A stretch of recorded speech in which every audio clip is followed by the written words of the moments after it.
სახელითა მამისათა და ძისათა და წმინდისა სულისათა. დღევანდელ სახარებაში თქვენ მოისმინეთ მაცხოვარი გერგესეველთა მხარეს მიდის და იქ ორი ეშმაკეული ადამიანი ხდება და ეს ისეთი საზარელი ეშმაკეული ადამიანები არიან, რომ იმ გზაზე ვერავინ ვერ გვედავს გასვლას. ამბავს ბევრი მახარებელი შეეხო და ბევრი ამბობს გერგესეველი, ბევრი ამბობს სხვადასხვა ქალაქებს ასახელებს და ეს არის 10 ქალაქი, რომელშიც წარმართები ცხოვრობდნენ და ესენი შეიძლება ითქვას, რომ არეულები იყვნენ იუდეველებთან და თან წარმართებიც იყვნენ და აი ამ გზაზე ვერავინ ვერ დადიოდა, იმიტომ ეშინოდათ აი ამ ეშმაკეულების და მაცხოვარი რომ მივიდა ამ გერგესეველი ეშმაკეულებმა გააღეს პირი და მათი პირიდან თვით ბოროტისულები დაელაპარაკნენ, რატომ მოხვედი აქ ჩვენთან დროზე უფრო ადრეო ჩვენს წასარწმედათაო. ანუ ეშმაკებმა ძალიან კარგად იცის, როცა მოვა დრო, მათი ბოლო ხვედრი არის მარადიული საშინელი ჯოჯოხეთი. და იკითხებიან, რომ ესე ადრე, დროზე ადრე, რატომ მოხვედი ჩვენს წარსაწმედათაო და თუ კი ჩვენ განგვასხამ ამ ხალხისაგან, გთხოვთ, რომ აი ამ ღორებში შეგვიშვიო. იქვე ახლობით 2000 ღორი ძოვდა და მაცხოვარმა უთხრა, კარგიო, შედით მაგ ღორებშიო და დაიწყეს ამ ღორებმა ერთმანეთის კბენა და დოჟი მოერია და გადაცვიდნენ კლდიდან წყალში დაიხშნენ. და მწყემსმა რომ დაინახეს ამხელა ზარალი, გაიქცნენ და ქალაქის მცხოვრებლებს, ვისი ღორებიც იყო, იმათ შეატყობინეს. ისინი გამოვიდნენ და კი დაინახეს ეს ორი ადამიანი უკვე შემოსილი, უკვე შვიდად მაცხოვრის ფეხებთან ისხდნენ.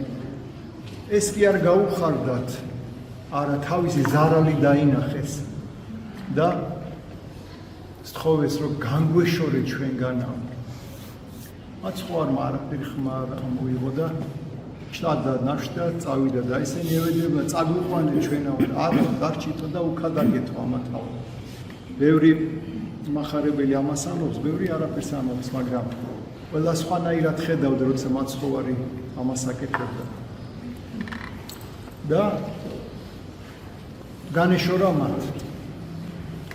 ეხლა რაზე მიგვანიშნებს დღევანდელი წაკითხული სახარება? მიგვანიშნებს იმაზე, რომ ბოროტისული არსებობს და ბოროტისული, როგორც გითხარი, კარგად არის გათვითცნობია, რომ მისი საბოლოო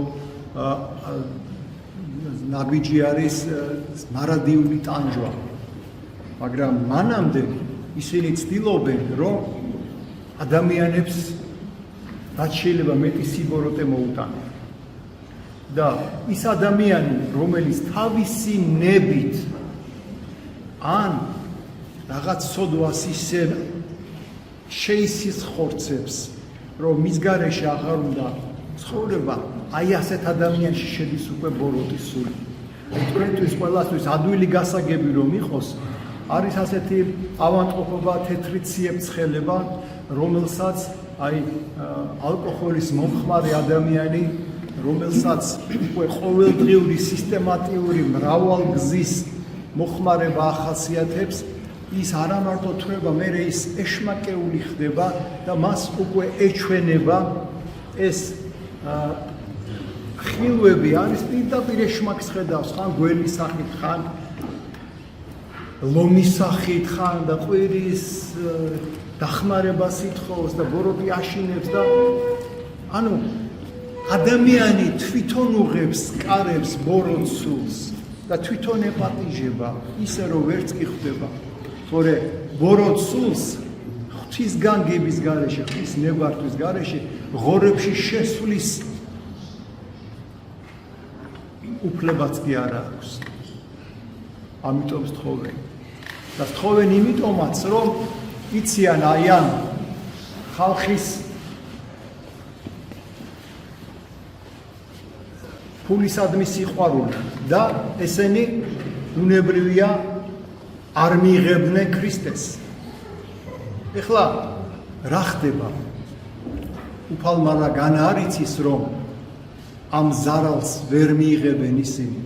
ძალიან კარგად იცის, მაგრამ ეს გააკეთა იმიტომ, რომ ისინი გამოსულიყვნენ და ენახათ ქრისტეს მიერ ჩადენილი ეს სასწაული, ენახათ ის, რომ ეს ორი ეშმაკეული ადამიანი, რომლის შიშის გამოც ისინი ვერ დადიოდნენ ამ გზით, ისინი უკვე შემოსილები იყვნენ, ისინი უკვე წყნარად ისხდნენ მაცხოვრის ფეხებთან.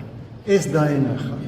მათ დაინახეს ეს, მაგრამ გადაწონა მათმა ანგარებამ, გადაწონა მათმა შეიძლება ითქვას ფულისადმი სიყვარულმა.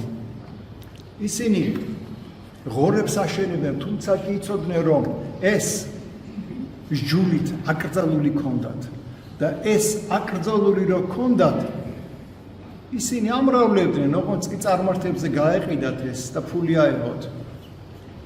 და ის რომ ისინი აშავებდნენ ამას ყურადღებას არ აქცევდნენ და ამიტომ უფალმა დაუშვა ის ზარალი, რა ზარალიც მათ ნახეს.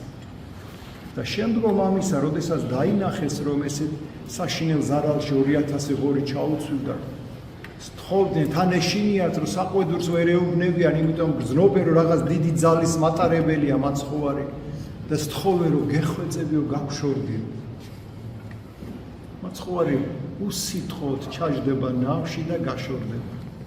სამწუხარო ფაქტია, მაგრამ მოსახლეობის დიდი უმრავლესობაც ეუბნება უფალს, რომ უფალო, არ გჭირდები, გაგშორდი.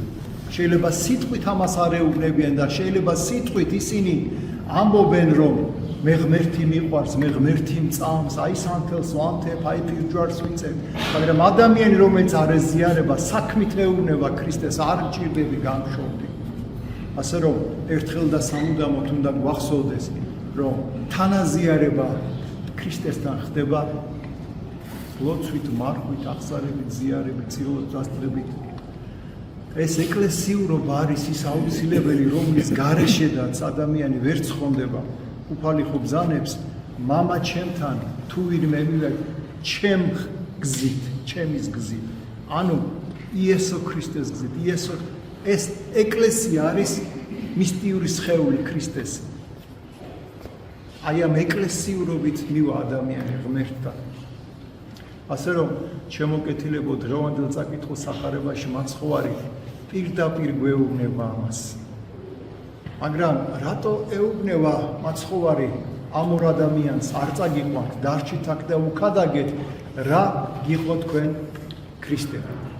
იმიტომ ეუბნება, რომ ისინი შევიდნენ ქალაქში, მათ სახეზე ყველა იცნობდა, ისინი შიში ზარცას სცემდნენ ამ მოქალაქეებს და ამის შემდგომ, როდესაც ისინი ლაპარაკებოდნენ თუ რა საშინელ ტანჯვაში იქნებოდნენ ჯოჯოხეთში, როდესაც ამდენი ბოროტის სული მათ შორის სტანჯავდნენ მათ შინაგანად და ამის შემდგომ ქრისტემ რომ განკურნა ისინი, აი ეს ქადაგება მათზე იმოქმედებდა.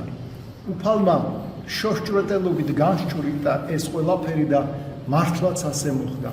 და მეორედ, როდესაც იგი მიდის აი ამ ქალაქებში, მას უკვე ღებულობენ და მრავალ ავანტყოფს ახვედრებდნენ, რომ გაგვიკურნე და ანუ ისინი უკვე მაცხოვარს აღარ ეუბნებიან გაგშორდიო, ისინი უკვე ღებულობენ მაცხოვარს. ანუ მაცხოვარის ამ გადაწყვეტილებამ თავისი ნაყოფი გამოიღო.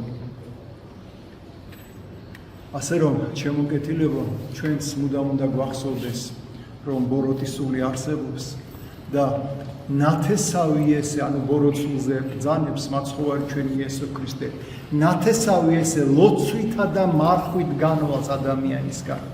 ისე დღეში აგდებს ბოროტსული ადამიანს, რომ სიცოცხლე აღარ უნდა და ზოგი თავსაც იკლავს, ვეღარ უძლებს ამდენ დაჯვას. დაგვიფაროს უფალმა. ასეთ შემთხვევაში მან აუცილებლად ლოცვით უნდა მიმართოს. ზოგი ვერც ლოცულობს, ბოროტისული ამის საშუალებას არ აძლევს. ასეთ შემთხვევაში წმინდა მამამ გამოირა პატარა ლოცვა, იესოს ლოცვა, უფალო იესო ქრისტე, ძე ღვთისმშობელ შემიწყალე მეწოდვილი. აი ეს გამეორებით ხშირად უნდა თქვა და თუ ამასაც ვერ ლოცულობს, მაშინ ორსიტყვიანი ლოცვა, უფალო შემიწყალე, ეს ორსიტყვიანი ლოცვა მაინც უნდა ილოცოს, რომ უფალმა შეიწყალოს და მისგან განდევნოს ეს ბოროტისულები. ღმერთმა გვაშოროს ამ ბოროტისგან და ღმერთმა ინებოს, რომ ჩვენი გულები ისე გასუფთავებული იყოს, რომ ქრისტეს დაევაროს ჩვენს გულებში.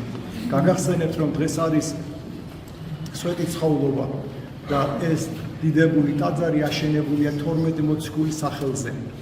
და ეს 12 მოციქული არის ის, რომლის საშუალებითაც მთელ მსოფლიოს ეკადაგა ქრისტიანობა.